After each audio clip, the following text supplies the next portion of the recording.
সুপ্রিয় দর্শক শ্রোতা মণ্ডলী, আমরা আজকে কথা বলবো ওয়ার্ল্ড কিডনি ডে নিয়ে। 2006 সাল থেকেই প্রতি বছর সারা বিশ্বব্যাপী মার্চের দ্বিতীয় বৃহস্পতিবার ওয়ার্ল্ড কিডনি ডে হিসাবে পালিত হয়ে আসছে এবং এটি আমাদের দেশেও পালিত হয়ে আসছে। এবছর ওয়ার্ল্ড কিডনি ডের প্রতিপাদ্য হল kidney health for all, caring for people, protecting the planet. এই ওয়ার্ল্ড কিডনি ডে সারা বিশ্বব্যাপী ইন্টারন্যাশনাল সোসাইটি অফ নেফ্রোলজি এবং international federation of kidney foundations যৌথভাবে পালিত হয় বা তারা এটা অর্গানাইজ করে থাকে। তো এবারের প্রতিবাদের যে মূল দিক সেটি হলো পরিবেশগত টেকসই চিকিৎসা সম্পর্কে সচেতনতা বৃদ্ধি।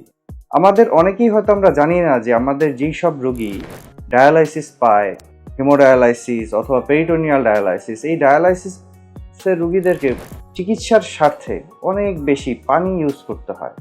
তো পানি আমাদের পরিবেশের জন্য অতি গুরুত্বপূর্ণ একটি বিষয়।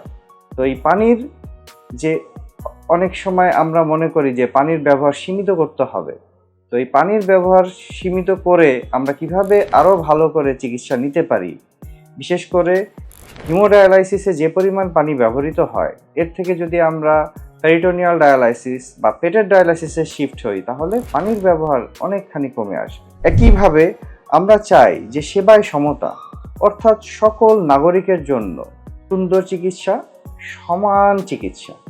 তো সেক্ষেত্রে যেটি দরকার সেটি হচ্ছে আমাদের রোগীদের চিকিৎসার জন্য সবচেয়ে বড় দরকার হচ্ছে ডায়াগনোসিস বা রোগ নির্ণয়।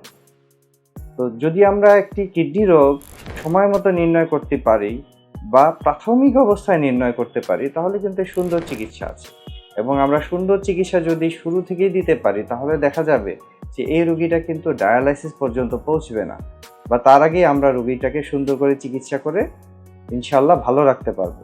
আরেকটি খুবই গুরুত্বপূর্ণ বিষয়, সেটি আমাদের দেশে খুবই প্রকট। আমাদের দেশের মানুষ, আমাদের দেশের জনসাধারণ জ্বর, ডায়রিয়া অথবা যে কোনো ব্যথা বা সাধারণ কোনো রোগে যত্রতত্র দোকান থেকে ওষুধ নিয়ে খান, অনেক সময় ওভার ফোন একটা প্রেসক্রিপশন নিয়ে চিকিৎসা নেন। তো এই সব থেকে আমাদেরকে পরিহার করতে হবে।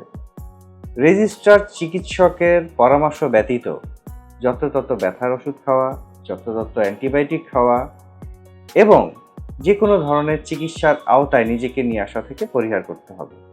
এভাবে যদি আমরা আমাদের জনগণকে সচেতন করতে পারি, আমাদের দৃঢ় বিশ্বাস আমরা একটি সুন্দর পৃথিবী তৈরি করতে পারবো, একটি সুন্দর বাংলাদেশ তৈরি করতে পারবো এবং সকলের জন্য সুস্থ কিডনির যে স্লোগান সেই স্লোগানের আওতায় আনতে পারবো। ধন্যবাদ সকলকে।